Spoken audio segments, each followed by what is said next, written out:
A conspiração aberta. Diagramas para uma revolução mundial. O autor Herbert George Wells foi escritor, romancista e renomado ensaísta. Dentre suas obras de repercussão mundial e que foram adaptadas para o cinema está A Guerra dos Mundos, A Máquina do Tempo, O Homem Invisível, Viagem à Lua e outros. Mas o fato mais notório e determinante na vida e carreira de George Wells era que, além de socialista e militante comunista, ele foi membro da Sociedade Fabiana, uma organização empenhada ativamente na promoção de uma ordem global totalitária. O próprio termo Nova Ordem Mundial foi criado por ele em 1940.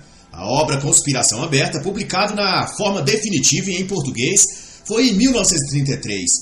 Ela trata dos planos, metas e meios políticos, culturais e ideológicos pelos quais grupos e organizações internacionais planejam e pretendem controlar e administrar o mundo.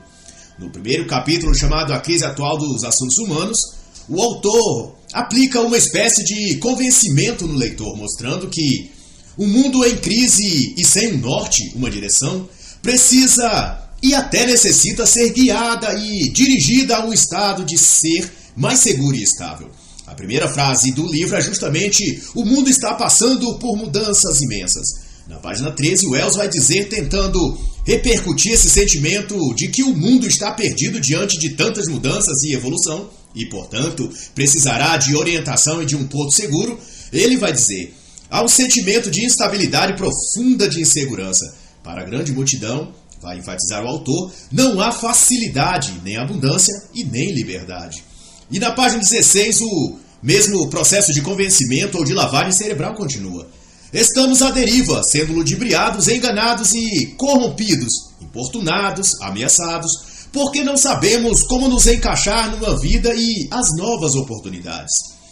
E no capítulo 2, o tema será a ideia da conspiração aberta. E o tema central do autor será em vencer a repressão e empobrecimento de uma adesão a governos tradicionais, ideias tradicionais e as formas tradicionais de comportamento.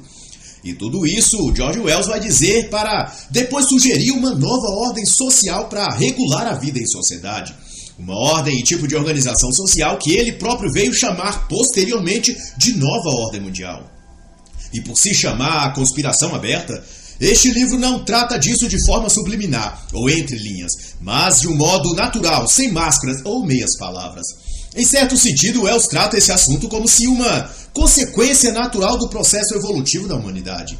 A nova ordem global era para Wells um processo evolutivo e civilizacional espontâneo e necessário, o que não significa que não tivesse de ser planejado e organizado.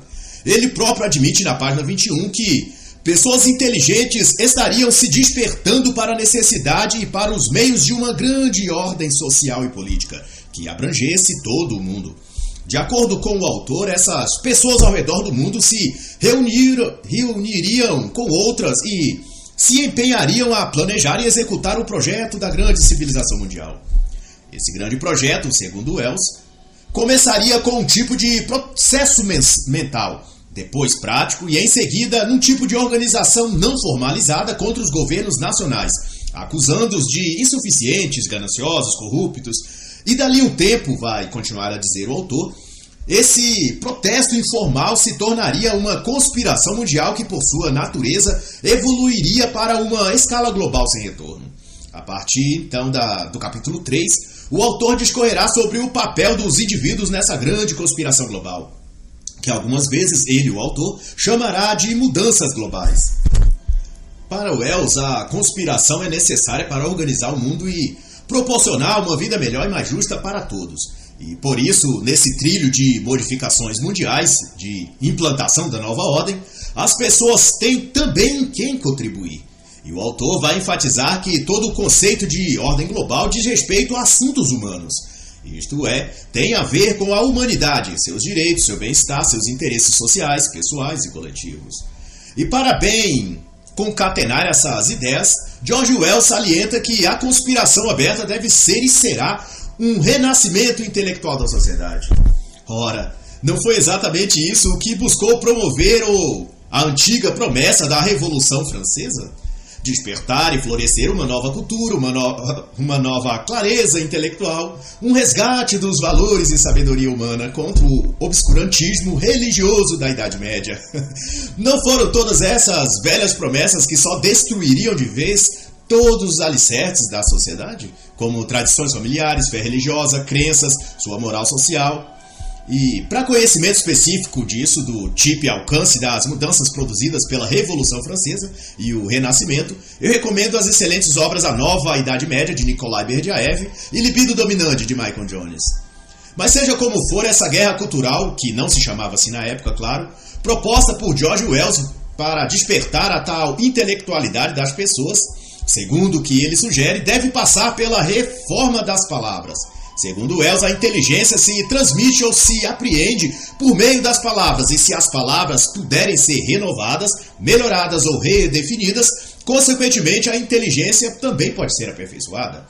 Mas veja aqui que tudo isso não é senão uma adoção do que Aldous Huxley expõe na obra Admirável Mundo Novo, pelo uso e introdução na sociedade do que chamou no livro de Novilíngua. Um modo de usar as palavras que, grosso modo, transmitia não o sentido e significado das coisas, mas reverberava a própria ideologia totalitária daquele novo mundo. Palavras são símbolos, vai dizer George Wells, e tanto são úteis quanto perigosas. Por causa do nosso uso desleixado das palavras, vai continuar ele a dizer, uma grande parte do que dissemos dos nossos assuntos sociais, políticos e intelectuais transmite um estado ilusório de coisas. E para corroborar sua assertiva, maldita e insalubre, diga-se de passagem, Wells vai invocar dois tipos de debates que havia na Idade Média sobre o uso e significado das palavras, quanto à sua aplicação na inteligência. De um lado, os realistas, para quem, de acordo com Wells, as palavras descreviam a coisa como e pelo que ela é, possui, portanto, uma dimensão literal, na maioria das vezes. De modo simples, para os realistas, as palavras deviam descrever os fatos, e ponto. Do outro lado, no entanto, os nominalistas defendiam que as palavras e suas formas verbais podiam conter e, portanto, expressar algo além dos fatos, uma magia ou essência oculta que conteria, embora nem sempre facilmente percebida, a verdadeira essência do que aquela palavra significava. O domínio disso daria à pessoa poderes e possibilidades imensos no que tange a recriar o mundo à sua volta. Mas não é isso, ou para isso, que se propõe as linguagens e códigos secretos das sociedades secretas, como dos maçons, por exemplo. Eles creem no poder secreto das palavras e empenham-se, por meio delas, a criação de ritos e cerimônias carregadas de duplo sentido e mensagens subliminares que, segundo eles afirmam, só os verdadeiros iluminados ou iniciados conseguem ler e compreender o significado. E então Wells vai dizer: o mundo moderno não poderia começar sua existência até que a mente humana se libertasse do modo de pensar e estreito dos realistas. E como é de praxe toda vez que o assunto é um novo mundo ou uma nova ordem, Wells também trata a partir da página 35 do tema da educação, e vai chamar este capítulo de A Revolução na Educação. E conforme já fomos alertados por autores como Charlotte Thompson em A Idiotização Proposital da América, por John Taylor em Emburrecimento Programado e Jules Payot em A Educação da Vontade, todas as ideologias totalitárias sempre pretenderam introjetar-se nas escolas para, por meio da lavagem cerebral, disseminar seus princípios nas mentes infantis e juvenis, ainda sem filtro crítico para reagir intelectualmente à ideologia a eles apresentada. As escolas e universidades devem preparar as pessoas para o novo mundo, será a consideração do autor sobre isso. O novo mundo demanda novas escolas, dirá o autor reforçando suas pretensões. Que dê a todos um treinamento mental que equipe os alunos com ideias claras sobre relações políticas e econômicas. E, mais ainda, Wells também vai afirmar na página 36 que os professores e escolas do velho mundo têm de ser reformados ou substituídos. Uma reforma educacional é necessária para a conspiração aberta, como modo de adaptar as pessoas às novas condições de vida em seu novo mundo. E uma página depois, Wells estará falando que essa reforma educacional não consiste em apenas fornecer conteúdos adequados relativos à política, história, moral ou relações humanas, mas, sobretudo, algo que foque os hábitos mentais das pessoas. Ou seja, o Wells confessa que o intuito da nova educação ou dos novos métodos educacionais teria como meta a transformação mental psicológica, mudar a forma e padrão de pensamento das pessoas. E no capítulo 5, o tema será a religião no novo mundo. E para o autor, a religião nessa nova fase da humanidade deve ser também um instrumento de educação mental, ou, em palavras mais simples, uma ferramenta de persuasão e convencimento das pessoas a dirigi-las por certo caminho, que no dizer de Wells deve ser o da grande ordem global. De modo geral, Wells trata esse assunto, o da religião, nos mesmos moldes e diretrizes que os proponentes da Iniciativa das Religiões Unidas, tratada na obra A Falsa Aurora, de Le Pen, e também na obra Nova Ordem e a Revolução Cultural, de Olavo de Carvalho. Em resumo, as teses de G. Wells dispõem de anticristianismo e ambientalismo, e também de esoterismo como novas espiritualidades. Segundo Wells, a grande reconstrução social que pretende ser a nova ordem global não pode nela conter elementos divisórios como a atual religião cristã. Ao contrário disso, deve-se unificar todos os credos e fés em favor de uma religião global despida do ego, fraterna e multiculturalizada. Os autores Monsenhor Sanahua e Mathieu Bocoté tratam disso em pormenores nos livros Poder Global e Religião Universal e o Multiculturalismo como Religião Política, respectivamente, quais obras eu recomendo veementemente. A religião moderna será desprovida de ilusões, vai dizer o autor ao concluir já o capítulo 6. Essa religião terá como tarefa determinar e controlar a direção da vida política, social e econômica. Ela não será como as atuais, um ópio do povo, vai dizer Wells. E no capítulo 7, o autor vai outra vez mensurar as iniciativas e conduta geral do povo. Isto é, quais têm sido e quais deverão ser sua atitude quanto a promover e incorporar essa nova ordem mundial. O novo mundo deve surgir do antigo.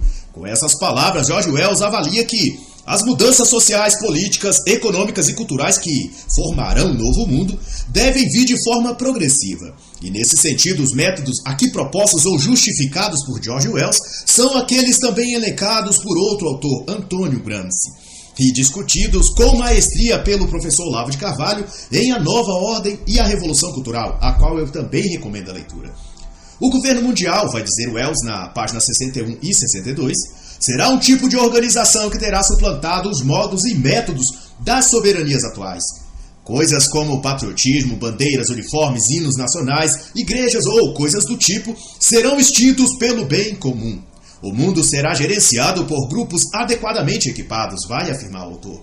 Pessoas inteligentes, moderadas, mas capazes de decisões poderosas se necessárias, sem qualquer hesitação ou demora. E no decorrer tanto do capítulo 7 quanto do capítulo 8, uma coisa é notória. Diversas vezes o autor ressalta que a conspiração aberta ou o movimento mundial age ou agirá para o bem do coletivo, pelo bem das pessoas, pela saúde e bem-estar do público em geral. E isso nos faz notar como o modo de agir dos políticos, dos ideólogos e daqueles que promovem a engenharia social em nosso mundo estão sempre a dizer isso, que tudo o que eles fazem é para o nosso bem, é para o bem do povo. Compare, por exemplo, os jargões, termos, expressões e frases viciadas dos nossos representantes políticos atuais durante a pandemia do vírus chinês, no primeiro semestre de 2020. Decretou-se estado de quarentena, as pessoas foram coagidas a ficar trancafiadas em casa, escolas e empresas foram proibidas de abrir, e diante do caos econômico que os próprios governadores criaram como desemprego e desabastecimento, eles diziam, é para o bem do povo. É sempre essa a justificativa. Enquanto a população refém de seus próprios representantes políticos, são obrigados a acreditar que deputados, senadores, prefeitos, governadores, todos eles amam a população. E tudo o que fazem é visando o nosso bem. Curioso que nos amam tanto, mas tanto, que não foram capazes de abrir mão de parte de seus salários para abastecer os cofres públicos e nem de dirigir a verba do fundo eleitoral para a saúde, coisa a pouco mais de 3 bilhões de reais. Já que estavam tão preocupados que os brasileiros contraíssem a peste chinesa do Covid-19, também não abriram mão da verba bilionária do fundo eleitoral para as campanhas de 2020 e 2022, né? Mesmo assim, a quem perguntar, diga que os políticos só querem o nosso bem. E George Wells dá mostra de que esse tipo de pensamento é típico daqueles que pretendem controlar e dominar as pessoas. E para quem ainda duvida que a dialética hegeliana, que a regra de 3, problema, reação, solução, estão em plena atuação no mundo por aqueles que almejam implementar um regime global totalitário, para aqueles que ainda não acreditam, segue o que escreve Wells na página 78. A compulsão e a repressão são a fricção da máquina social. O estado ideal é o que promove um arranjo social, econômico e mental com o menor grau de lutas e supressão da vontade. E em total consonância ao que Gramsci prescreve, Wells vai dizer na página 79. O controle da pressão populacional é praticar sem conflito violento com a natureza humana. Diante de uma atmosfera adequada de conhecimento e intenção, haverá muito menos supressão da vontade nas relações humanas. E se alguém tem curiosidade de saber como seria essa nova ordem no quesito de organização social e administrativa, Wells vai dizer que essa nova ordem tende a ser um sistema intricado de ajustes entre a liberdade e a disciplina, entre a individualidade e a subordinação coletiva. E até a página 86, o autor vai elencar diversos pontos em que, na prática, o modelo de ordem social e econômica proposto e pretendido por Wells se assemelha ao que hoje é a China. Uma sociedade comunizada e sem liberdade pessoal, vigiada e controlada pelo Estado, porém o próprio Estado está economicamente aberto, negociando com empresas privadas e na Bolsa de Valores. Contudo, o retorno desse capital é investido em mais controle e mais totalitarismo sobre a população. Além de que, apesar de enriquecida, essa população chinesa não recebe os benefícios financeiros e econômicos advindos das transações comerciais desse mesmo governo ditatorial. Não há dúvida de que há uma quantidade considerável de verdades na teoria da Revolução Marxista. É o que vai afirmar o autor na página 90. E para coroar esse grande projeto de alienação e escravidão moderna, proposto por Wells, e por ele chamado de conspiração aberta ou nova ordem mundial, ele vai defender também o desarmamento. Claro, não podia deixar de ser. Isso só mostra que Wells e suas teorias estão de fato alinhadas com o projeto de dominação global. Pois, no geral, a premissa básica do globalismo ditatorial, hoje em dia, liderado pela ONU, pelos Bilderberg e pelos Rothschilds, é de que a população não pode estar armada, e daí promovem campanhas mundiais pelo desarmamento, alegando estar promovendo a paz mundial. Wells vai dizer que exércitos e armamentos são um câncer maligno no mundo. Na prática, essa percepção se estende a todo cidadão comum, visto que na nova ordem totalitária global, cidadãos armados poderiam reagir ou até agruparem-se e formar uma resistência armada a lutar contra o regime ditatorial mundial. Pessoas desarmadas são mais vulneráveis e passíveis de dominação. Por isso, deixo aqui meu total desprezo a George Wells e a toda a pretensão tirânica dos globalistas atuais. E para quem acha que governos e os líderes políticos não têm coragem de praticar tal tirania, vale lembrar o que ocorre no ano de referência de 2020 na Venezuela sob a ditadura de Nicolás Maduro, em que já deu ordem de atropelar pessoas com um veículo de guerra. E também na ocasião da pandemia do vírus chinês em 2020, em que o governo aprendiz de ditador João Dória, de São Paulo, disse em entrevista em abril de 2020 na Jovem Pan que, caso desobedeçam as regras da quarentena, ele pode até dar ordem para as forças de segurança pública prenderem as pessoas. Segundo Dória, temos de obedecer rigorosamente às determinações da OMS. Ou seja, para Dória, o Brasil não é uma nação soberana. Quem manda no mundo é a ONU. E ele, Dória, se faz vassalo dos agentes globais que pretendem governar o mundo. E não duvide que ele, a exemplo de outros governadores, se candidatariam a ditadores cruéis da nova ordem global. E isso é tão evidente que ficou também demonstrado no comportamento de lideranças no mundo todo.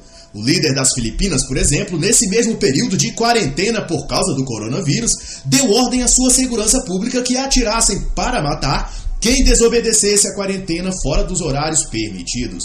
O mundo caminha para a grande ditadura global, e o episódio do vírus chinês é um grande ensaio para o que ainda está por vir. No capítulo 11, o autor volta a considerar alguns métodos de convencimento da população em massa, no sentido de fazê-las incorporar as ideias e prerrogativas da nova ordem. E George Wells vai salientar o trabalho da mídia e dos meios de comunicação quanto a produzir esse processo de persuasão psicológica.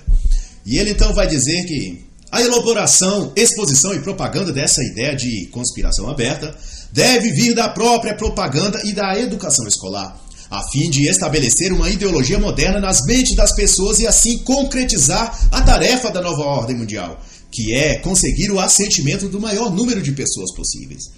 No capítulo 12, o autor discorre sobre um efeito natural dos seres humanos, que é resistir ao que é novo para eles. Na visão do autor, é de se esperar que indivíduos e nações com a mente menos preparadas façam no início algum tipo de resistência ao projeto de conspiração aberta. No início, vai dizer Wells, possa ser que alguns vejam a conspiração como alguma outra organização tirânica, em vez de uma evolução como ela é, e devido a essas suspeitas, resistam e lutem contra ela.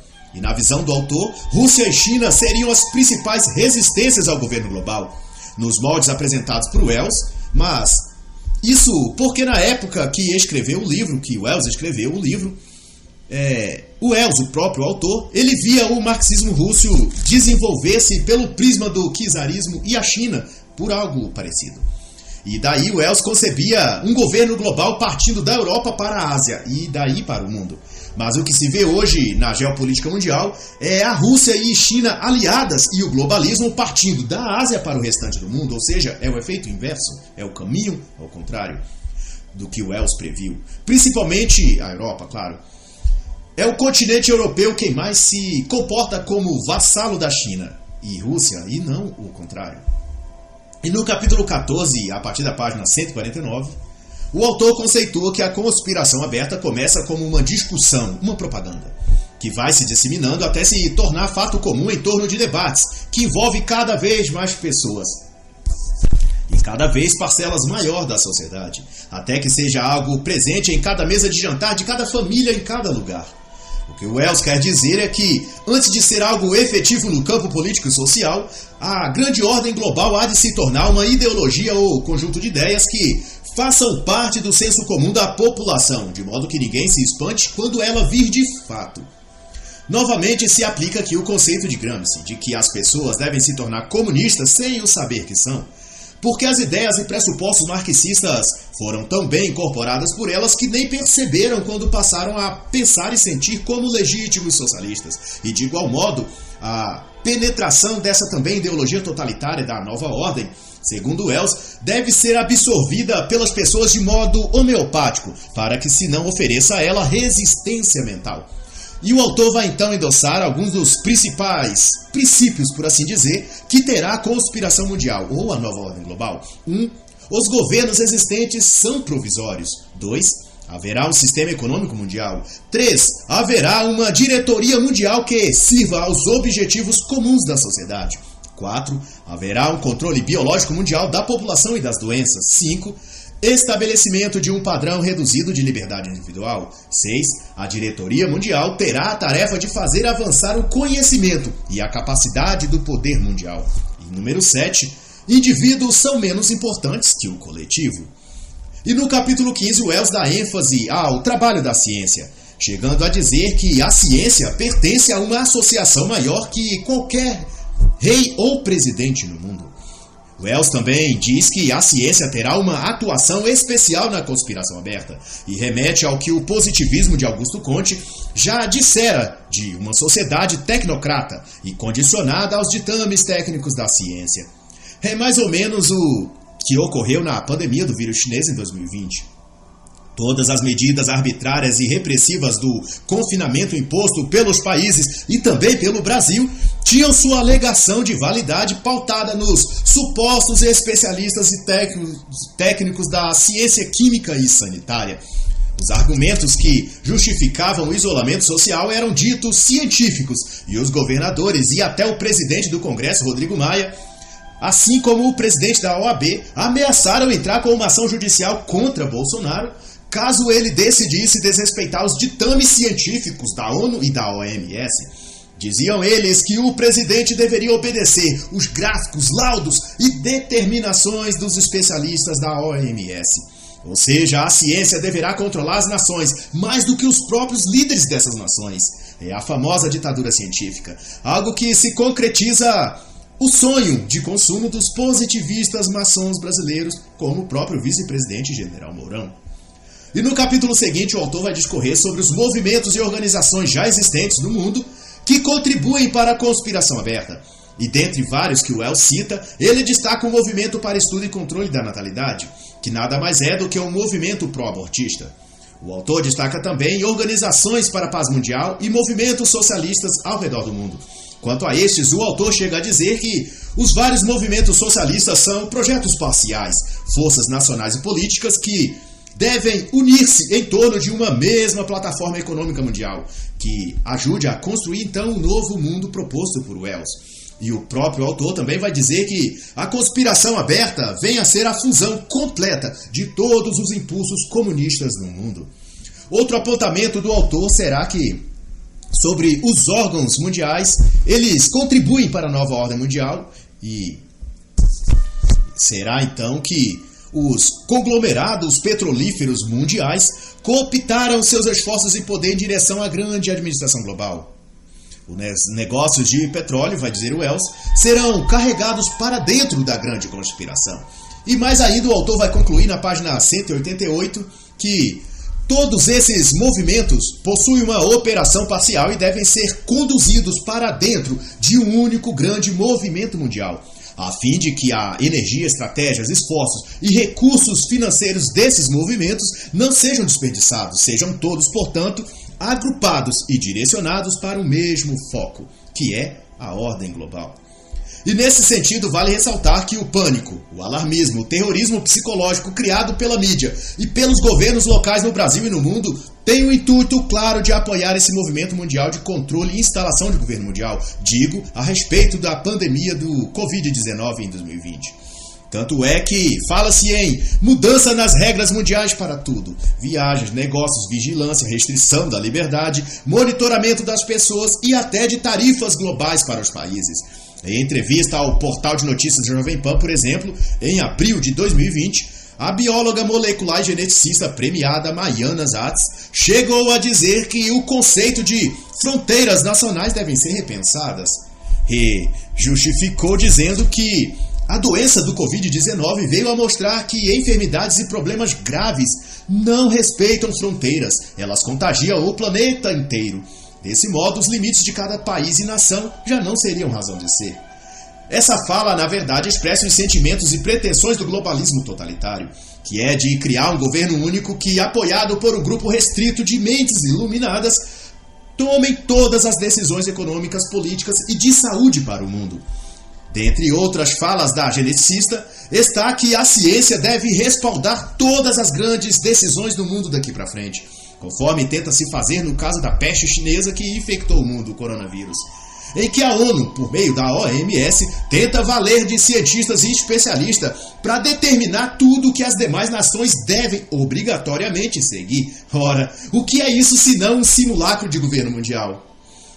E por fim, o autor destacará, sem deixar dúvidas, o que virá a ser a conspiração aberta, a nova e grande ordem global. Ele dirá que a grande ordem é um prenúncio e reconstrução do mundo.